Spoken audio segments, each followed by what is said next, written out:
Oke, halo semua. Senang banget ketemu lagi di channel YouTube Pintar Saham bareng saya Ngurah dari Pintar Saham. Kali ini kita bakal bahas langsung aja dua saham yaitu ITMG dan Adikarya.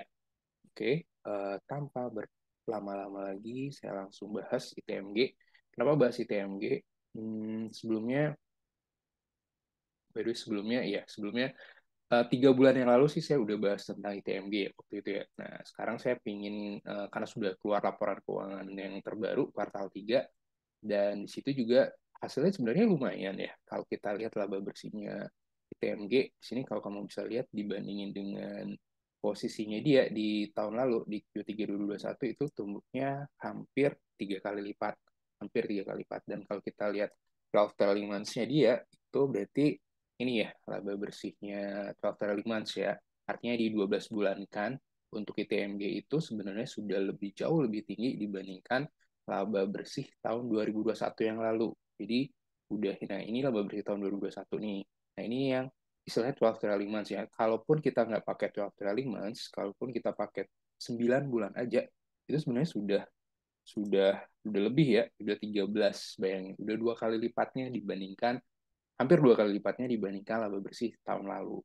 Sehingga ketika harganya turun, ya agak kaget juga ya kenapa harganya turun drastis banget 3 hari berturut-turut.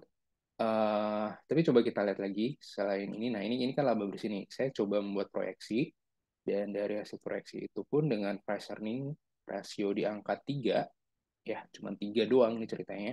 Harga wajarnya akan ada di angka Rp43.000 untuk akhir tahun 2022. Nah, terus yang menjadi concern kan, ini kan historical nih, sedangkan ada banyak forecast yang bilang harga batu bara bakal turun di 2023, yang sebenarnya saya udah pernah bahas juga di ketika melakukan analisa saham PTBA ya waktu itu ya.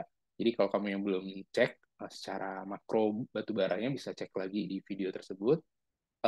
Dan saya coba lagi nih cari informasi lain, jadi nggak hanya di trading ekonomi, tapi saya coba cari di capital.com misalnya. Nah, di capital ini dia lebih lengkap terkait dengan uh, proyeksinya ya. Tadi itu di sini bisa terlihat ya apa aja sih historicalnya dan sebagainya. Kemudian key benchmark of coal trade. Jadi kan ada yang bilang nih, kok ada Newcastle price, kok ada the Rotterdam contract. Nah, ini key benchmarknya yang kamu bisa tahu. Sebenarnya kan patokan lebih banyak itu selalu ngomongnya the Newcastle price, bukan yang Rotterdam ya. Alasannya kenapa juga dijelasin di sini. Intinya adalah konsumen batubara dunia itu saat ini adalah India, Cina dan India, Tiongkok dan India. Nah, penyebab dia itu turun adalah ya tentunya kebijakan dari COVID yang dilakukan oleh si Tiongkok ya. Nah, terus dari forecast-nya, dari beberapa forecast yang ada itu memang semua sepakat bahwa tidak bakal lebih tinggi dibandingkan rekor all time high-nya. Itu ya, semua yang saya baca juga udah bilang kayaknya nggak bakal balik lagi deh ke harga all time high-nya. Tapi at least di sini terlihat Indonesia sebagai the world largest thermal coal exporter, produksinya berapa dan sebagainya juga dikasih forecast-nya. Tapi namanya juga forecast, belum tentu benar atau bakal terjadi. Ini kan namanya prediksi doang. Cuman kita coba lihat satu-satu ya. Fit Solution ini bilang bahwa the price is harga dari batu bara itu bakal drop 2000 ke 280 di 2023 dan 250 di 2024 dan turun lagi ke 200 di 2025 dan turun lagi ke 180 di 2026. Ya kita tahu juga batu bara itu ada siklusnya, jadi nggak mungkin naik terus dan nggak mungkin turun terus, ada siklusnya. Oke, nanti saya juga coba liatin juga perbandingannya. Kemudian Bank of America Global Research juga menyatakan seperti ini. Turun menjadi di 312 di 2022, 300 bahkan di 2023. Kemudian ANZ Research Forecast, ANZ Research juga memforecast bahwa malah dia diperkirakan naik nih ke 400 balik lagi di bulan Desember, dan di falling to 334 dan 135 di 2024. Nah, ini agak ekstrim sih ya forecast-nya dia. Nah, trading economic sudah pernah saya bahas di saham PTBA, dan dari situ kita bisa ngelihat. Nah, sekarang saya coba lihat pembandingnya ya. Saya sudah coba lihat top banding newscastle forecast.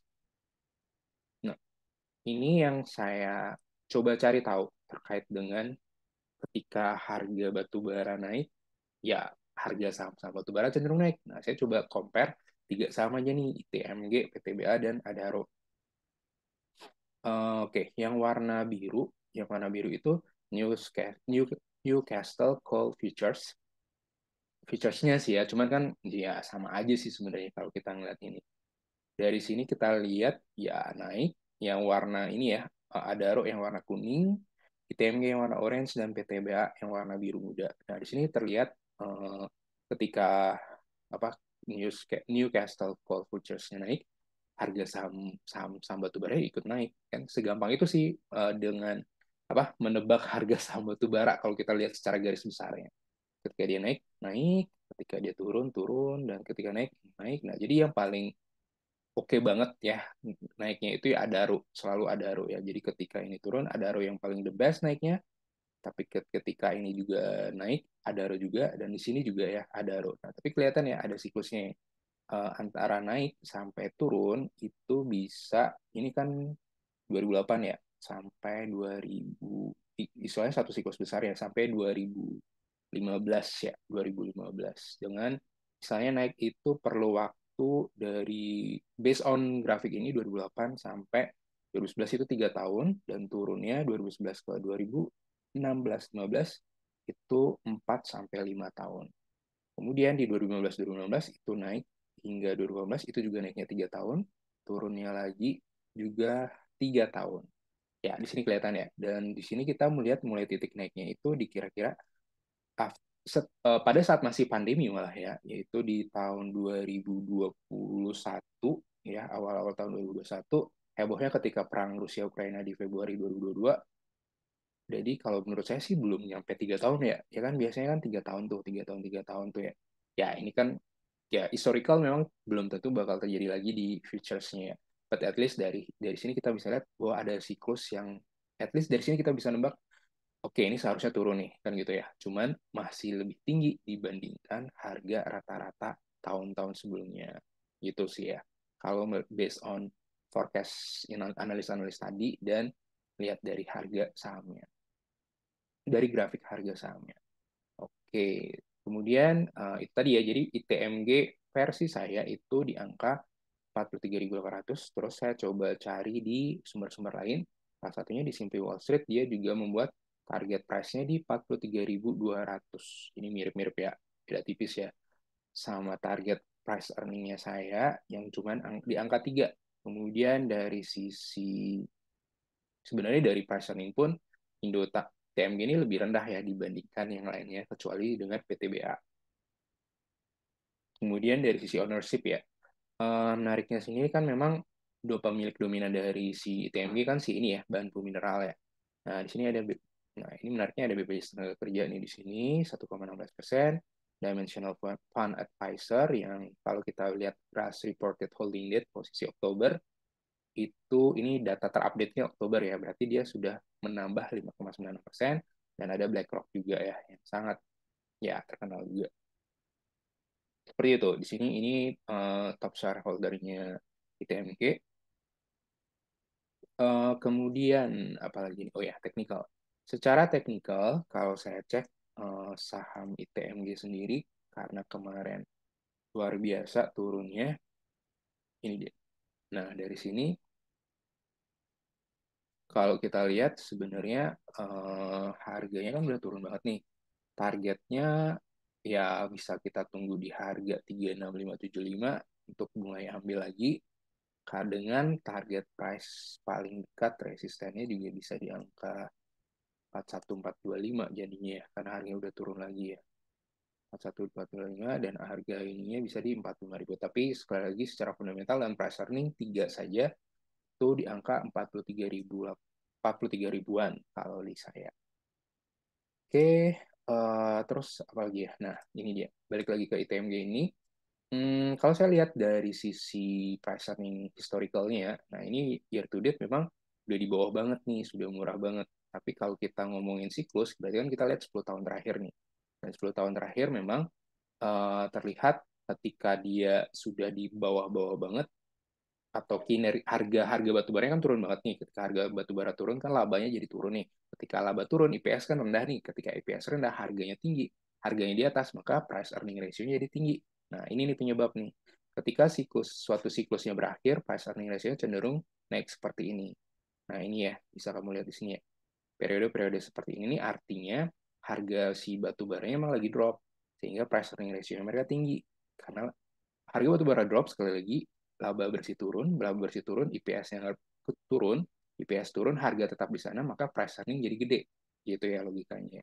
Sehingga di sini kelihatan price earning-nya kok nonjol nih 2016, 2016, 2021. Nah, ini berarti kamu bisa nebak bahwa pada tahun-tahun ini harga batu bara emang lagi turun.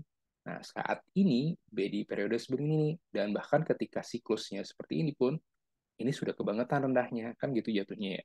Gitu, teman-teman.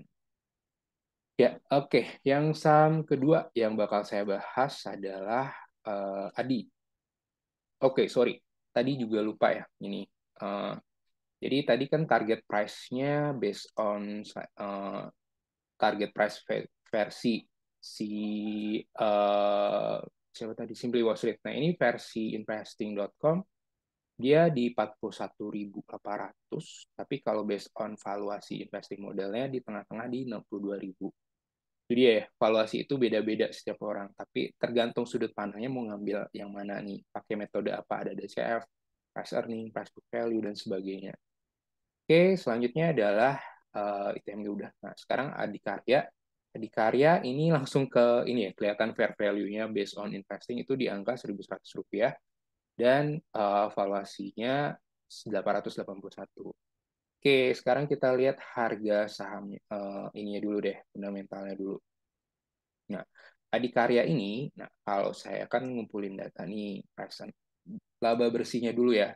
Ini kita kan simplifikasi dulu ya, based on laba bersih dulu. Jadi nggak yang ngeliatin laporan keuangan secara detail. Idealnya sih ngeliatin detail ya.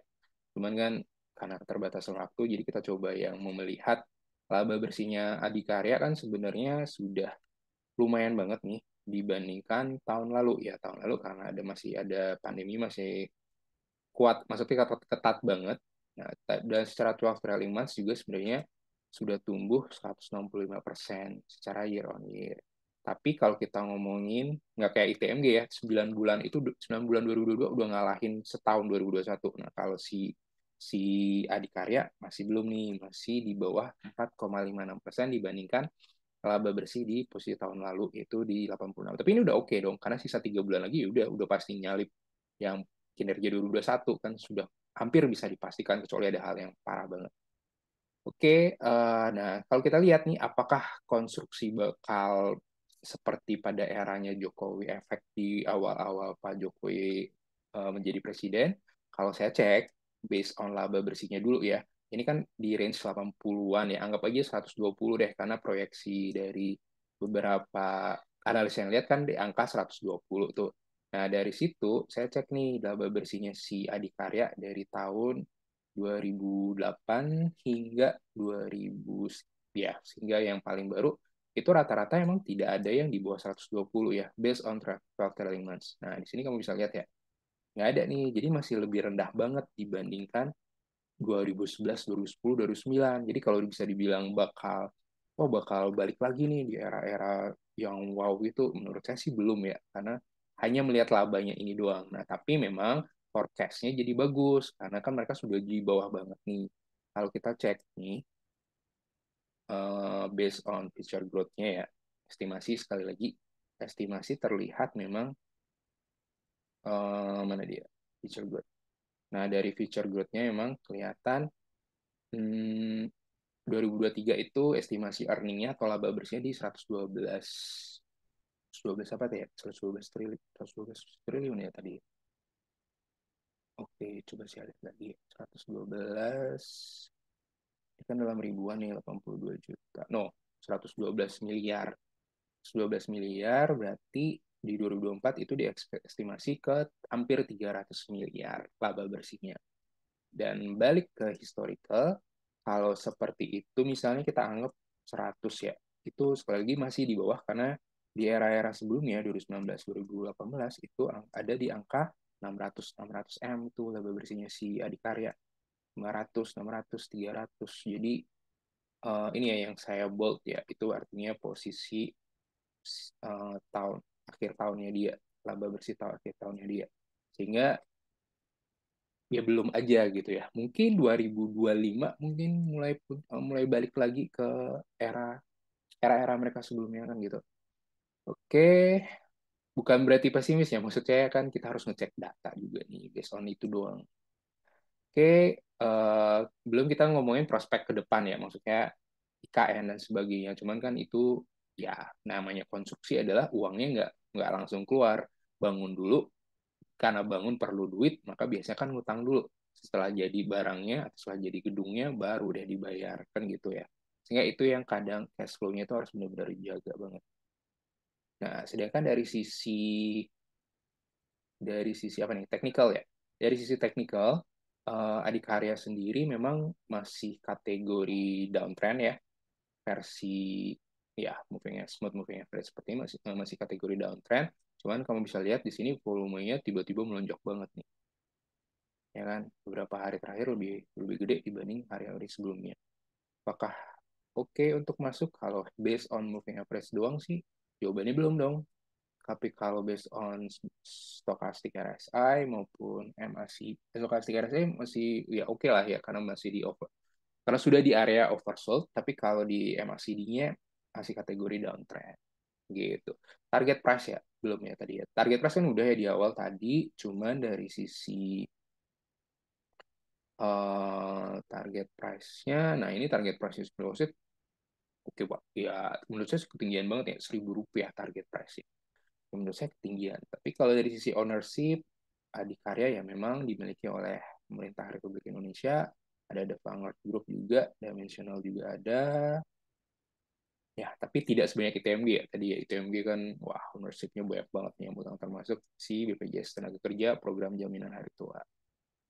Oke, itu aja kalau dari hari ini dari saya. Jadi kalau ada masukan, kritik, dan saran, jangan lupa juga like dan subscribe untuk kemajuan dari channel YouTube Pintar Saham.